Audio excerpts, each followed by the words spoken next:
little foggy at this point. A good idea for him just to stay out of harm's way, get out of this round, and take the minute's rest. Good right hand again. A great body shot. And Hopkins now sharpshooting him. Echols is not putting anything back on him. Hopkins is moving around. He has it very much to his advantage. He's landing power shots, body and head. I mean, he can't be saved by the bell in any round, so there's still time for Hopkins.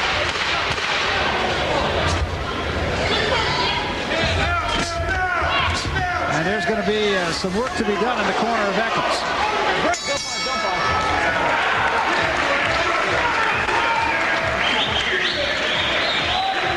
They get a chance to see that punch. It was a terrific right hand. That's all. That's all. This just stopped him dead in his tracks. Right hand, right on the button. You see that left leg swing up?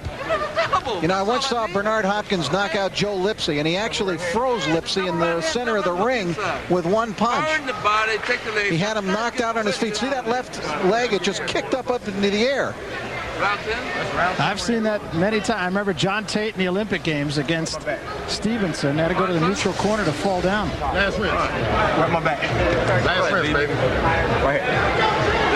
Let's go back to basics. Let me get some dust on you. Go back to basics, what? Go back to basics. Good your head. Kill for yourself. Yeah. Okay, seconds out.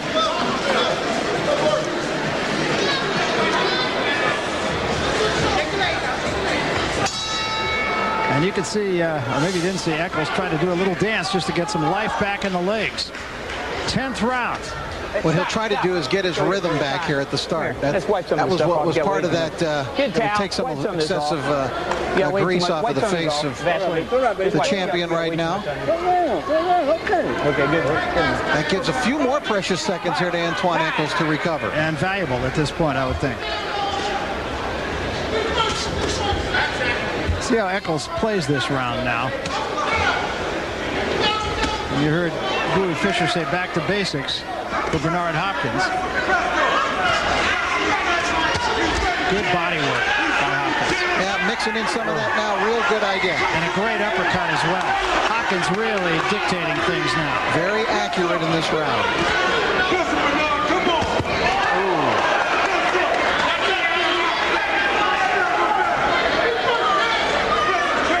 Hopkins smells blood, I believe. Yeah, another point that is of note here, guys. Never a knockout after the 8th round for Antwun Echols. You know, 22 KOs and 22 wins. This could be it for him. Bleeding from the nose, and he has been hit a lot of times. His corner man tells me he's got a great chin, and this is where he needs it. Well, he's certainly shown that. I mean, he's taken some horrendous shots from Hopkins. Another thing that strikes me about Hopkins, he's always on balance.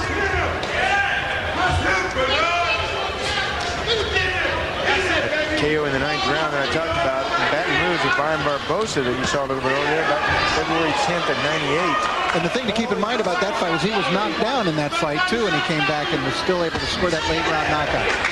But Hopkins really pot-shotting on him now. Picking him apart. Wow. Is that impressive? You know, even when I saw him against Roy Jones Jr., I didn't give Hopkins a round, but I just saw how much better he got. You know, that's why playing with Michael Jordan was so good for the basketball players. It elevates everyone else's performance. That's what it did that night for Bernard Hopkins. And he really wants to fight the best in the world. He wants to fight the Fernando Vargases, the David Reeds. He wants those kind of fights. And he also wants those big paydays. Yeah, he does, and you can't blame him. And, you know, he's been there for a long time. Paid his dues. Absolutely paid his dues. Been married for the last 3.5 years. He has a little daughter, Latrice, who he says is his life. It's new motivation for the big dough. His wife is Janet, also married to the sport of boxing. That's right. Much to the chagrin, he says, of his mother and father-in-law. We talked about his idols, Sugar Ray Robinson and Marvin Hagler. He said Hagler always in tremendous shape. That kind of signifies what he's in tonight. All the time he fought everyone. He did his job. And that's what Bernard Hopkins has become. I thought Marvin Hagler one of the great middleweights of all time, and I thought he never really got his just due because they remember him for the loss to Leonard. We'll be back. Round number 11 now, and Bernard Hopkins starting to extend his will at the expense of the challenger, Antwun Echols, who has held up well, and I still, you know, wouldn't rule him I would give him the puncher's chance. Yes, absolutely, you have to.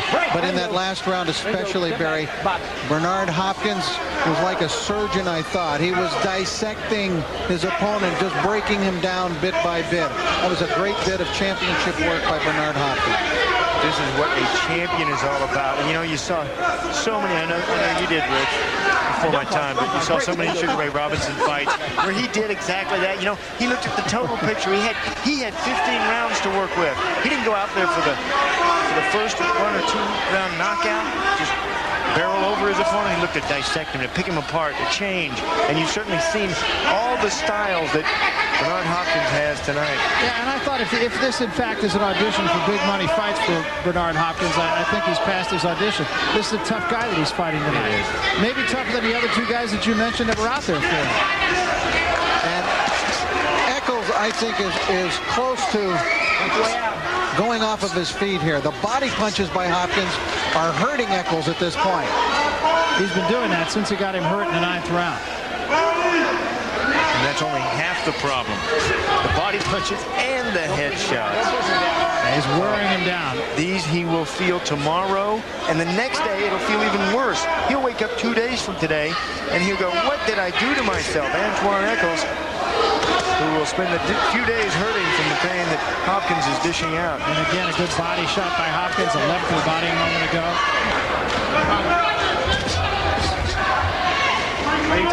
The big knockout streak. Probably over.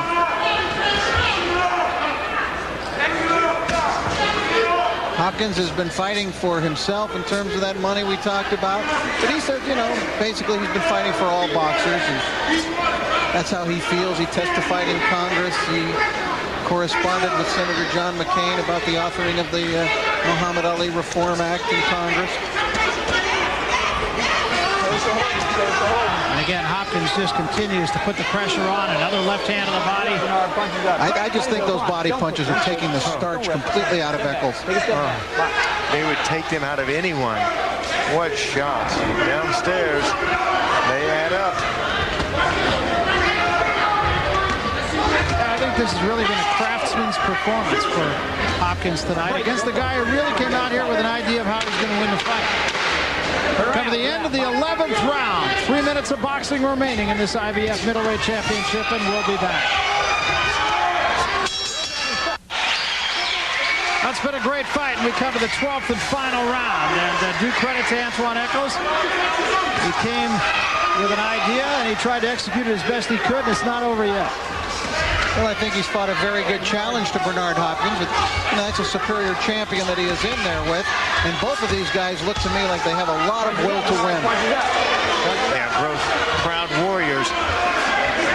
But I tell you, look at that shot from Hopkins. Again, that lift of the left leg of Echols right off of the canvas. I think Echols' legs are just about gone.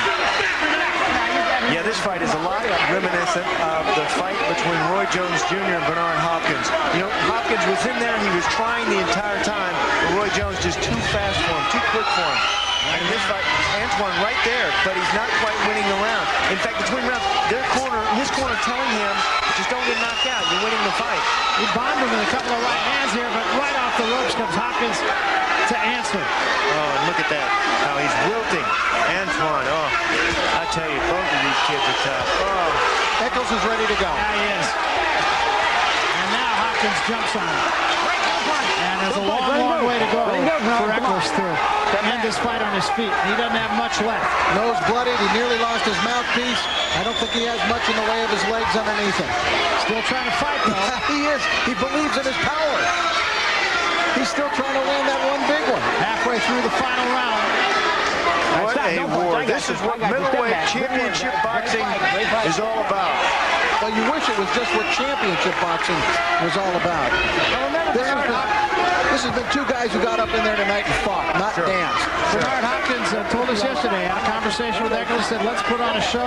You give it your best, I'll give it my best. That's exactly what's happened. Well, that's what boxing is supposed to be. The best in the world facing one another. Big right hand, almost dropped him. Almost went to a knee. Where did Echols come up with that one? Wow. Look at this fight. This is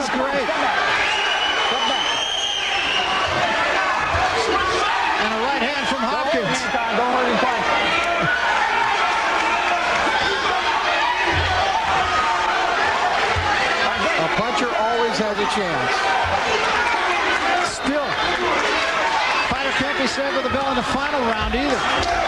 That's a slip. Turn around, Bernard, turn around.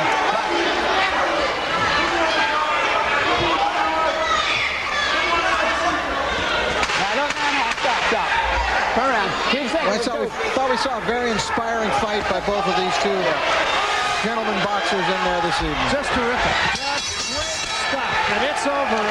It was terrific. Hopkins proved the point.